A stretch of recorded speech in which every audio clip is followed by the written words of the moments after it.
Olá, bem-vindo, bem-vinda. A gente vai falar agora sobre pacotes. O que são os pacotes? São os packages, que é o que a gente viu que é como a gente organiza o nosso código, né? Por exemplo, tem o package fund, que é separado do package I/O, separado do package runtime, etc. Então a gente vai falar um pouquinho sobre isso. Quando você vai organizar o seu código em packages, a gente tem normalmente duas opções. E eu coloquei elas aqui que você pode para você poder ler depois. Então, opção 1, a gente vai ter uma pasta e vários arquivos. Eu vou mostrar isso na prática, eu só vou ler primeiro isso aqui para vocês. Então, o que é isso? Eu vou ter um mesmo package com vários arquivos dentro, ou seja, não vai ter package separado. Meu código vai ficar tudo no mesmo lugar. Como é que isso funciona? Eu preciso de um package declaration em todos os arquivos, e eles têm que se referir, eles têm que se referir ao mesmo package, né? Óbvio, elas têm que ter o package tem que ter o mesmo nome para elas serem do mesmo package. E quando isso acontece, os elementos do código vão ter package level scope, ou seja, todos os elementos são acessíveis de todos os arquivos, exceto os imports. Por exemplo, se em um arquivo eu estou usando FUMPT, no outro arquivo eu estou usando FUMPT, eu preciso ter import FUMPT nos dois. Isso não é intercambiável, eu preciso ter um em cada um. Então, imports tem file scope. Outra coisa importante é. Bom, isso aqui não é da opção 1, né? Isso aqui vale para qualquer opção. Então eu vou botar separado e falar por último. Tá, outra opção que a gente tem é separar por packages, ou seja, eu vou ter um package e eu vou ter outro package. Do mesmo jeito que a gente tem o package FUMPT, o package runtime, e quando a gente cria o nosso programa, a gente quer usar os dois, a gente chama os dois. Então a gente vai criar um package extra. Esse package vai ser para o nosso próprio código, por exemplo. Suponhamos que a minha empresa usa um banco de dados lá muito louco, proprietário e tal, que é super complicado de usar. Então eu vou criar um package de banco de dados e em todos os meus programas eu chamo aquele package e uso aquelas mesmas funções em todos os meus programas. Então para isso a gente vai precisar de pastas diferentes. A gente vai precisar de imports, ou seja, que nem import FUMPT, eu vou ter import package, import a minha package. E para usar as funções eu vou chamar package.função, né? Vocês já sabem como é que é isso. Aí um detalhe necessário que a gente tem que prestar atenção é quais funções, métodos, variáveis, etc., vão ser exportados e qual que não vão. Ou seja, eu posso ter um monte de código em um package e quando outro package importar esse meu package inicial, vai ter um monte de código que não vai ser acessível, que a pessoa não vai poder usar. Mas vai ter um monte de funções que as pessoas vão poder usar. Então tem uma distinção. O código exportado, que vai poder ser usado, que é visível de outros programas, ele tem que ter letra maiúscula, tem que começar com letra maiúscula. O código que vai ficar invisível, ele vai ter letra minúscula. Então em Go, a gente não usa os termos que tem em outras linguagens, por exemplo, public, private, ou seja, isso aqui é acessível, é público, é visível de outro lugar, isso aqui não é, isso é private. Não, a gente não precisa declarar isso explicitamente. É somente uma questão de nome. Letra maiúscula vai para todo mundo, letra minúscula ninguém vê. E tem um artigo aqui também. Bom, isso eu vou falar por último, né? Vamos mostrar isso na prática. Então, uma pasta, vários arquivos. Vamos trazer isso para cá. Vou colocar aqui CD19, seu ambiente de desenvolvimento, nova pasta, pacotes. Opa, a pasta já existe? O que eu tenho ali? Package 1, package 2. O que será que é isso que eu botei aqui? Eu nem lembro o que é isso. Deixa eu abrir para ver.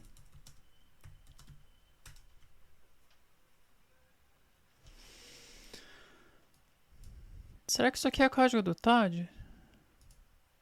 Ah, não, isso é um código que eu já tinha feito. Bom, vamos usar isso aqui então, só para nos poupar trabalho. Eu nem lembrava que eu já tinha feito isso. Então, olha só, aqui eu tenho dois arquivos. Eu tenho main.go e eu tenho um outro arquivo no meu package 1. Aí eu tenho um package 2 que tem outro package, outro pacote, ou seja, que nem eu faço import FUMPT, aqui eu vou fazer import package 2.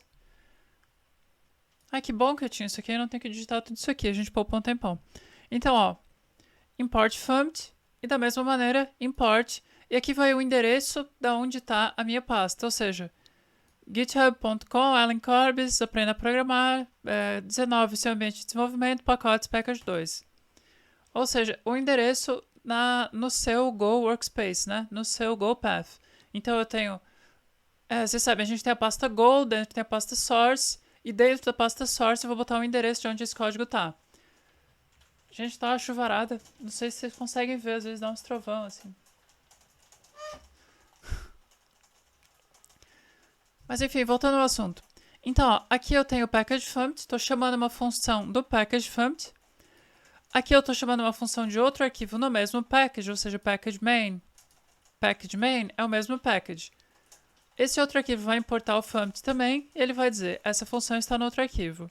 O nome da função é outro. E a gente vai chamar do package2 que a gente importou a função package2. Então, package2, essa é a função package2. Também tem import funct, etc. Então vamos rodar isso aqui. cd package1 go run main.go. Undefined outro. Ó, já fiz bobagem aqui. Onde é que tava aqui? Lá tá aqui, né? Deixa eu botar isso aqui no cantinho. Esse nesse cantinho. E vamos tirar isso aqui para não ocupar espaço. Então por que esse outro... Aliás, agora eu vou ter que abrir, né?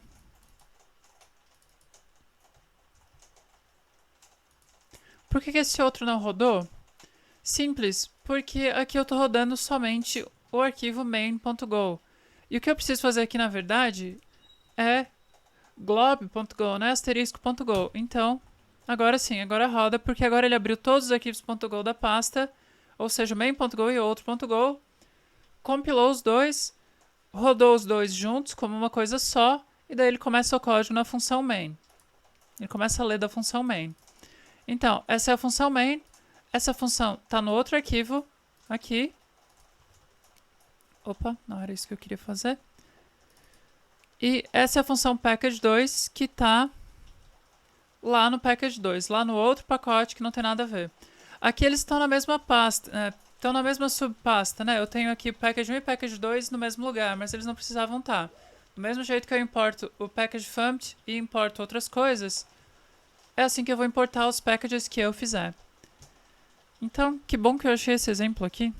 Sinceramente, eu não lembrava de ter feito isso. Tá, e agora, então eu vou fechar isso aqui, vocês já viram? Agora eu quero mostrar um pouquinho desse artigo aqui.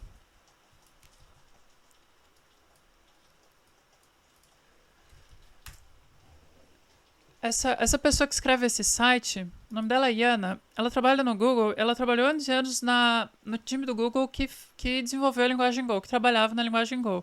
Agora faz, acho que, sei lá, um mês ela foi para outra coisa, mas é uma pessoa que sabe muito bem do que está falando. E quando vocês forem explorar coisas em Go, vocês vão estar esbarrando em coisas dela toda hora.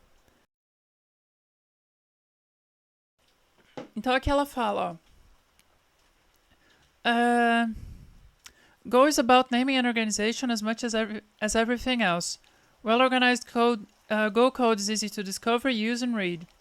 Well-organized code is critical as well as well-designed APIs.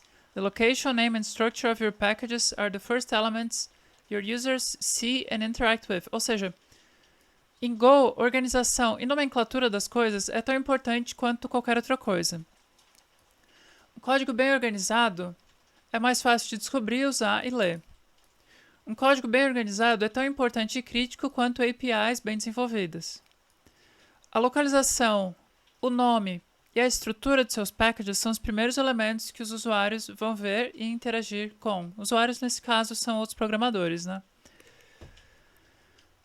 Então, ela tem um monte de dicas aqui. Por exemplo, como organizar seus packages. Utilize múltiplos arquivos. Aí ela dá um exemplo de um servidor de HTTP. Então, eu tenho um arquivo para os headers, um arquivo para os cookies, um arquivo só de documentação. Isso aqui a gente vai ver no capítulo de documentação, como criar esse arquivo, e etc. Aí ela fala sobre tipos, sobre responsabilidades, ou seja, partes do programa que atuam na mesma coisa devem ficar próximos, a organização deve seguir isso como princípio. O GoDoc é coisa de documentação, isso a gente também vai ver um pouquinho mais pra frente. Crie exemplos a gente também vai ver no capítulo de testes, como criar exemplos. Aí tem como escolher nomes, né? Use letras minúsculas, use nomes curtos e representativos. Não use nomes no plural, né? Tipo, HTTP úteis, né? Como se fosse utilitários. Não, é para ser HTTP útil. É uma convenção da linguagem Go, é tudo no singular. E etc. Tem um monte de coisa aqui. É um artigo curtinho, bem legal de ler. Se você não tem família... se você não tá confortável com a língua inglesa para ler isso aqui, eu sugiro bota no Translate mesmo, no Google Translator lá. Dá uma olhadinha, pelo menos para entender o básico, assim, a grosso modo, que é uma coisa muito importante. Então agora a gente encerra o nosso capítulo 19 e a gente vai para o 20, onde a gente vai fazer os exercícios referentes ao capítulo 18. Ou seja, o capítulo 18 foi sobre concorrência, o capítulo 19 foi sobre como montar o seu sistema em Go aí no seu computador, né? Então agora a gente vai usar esse sistema que você montou para fazer exercícios referentes ao capítulo anterior de concorrência. Então tem um monte de exercícios de concorrência que a gente vai fazer. Agora, sem utilizar o Go Playground, vamos lá na nossa própria máquina e compilar o código nós mesmos. Então vejo vocês lá e até mais.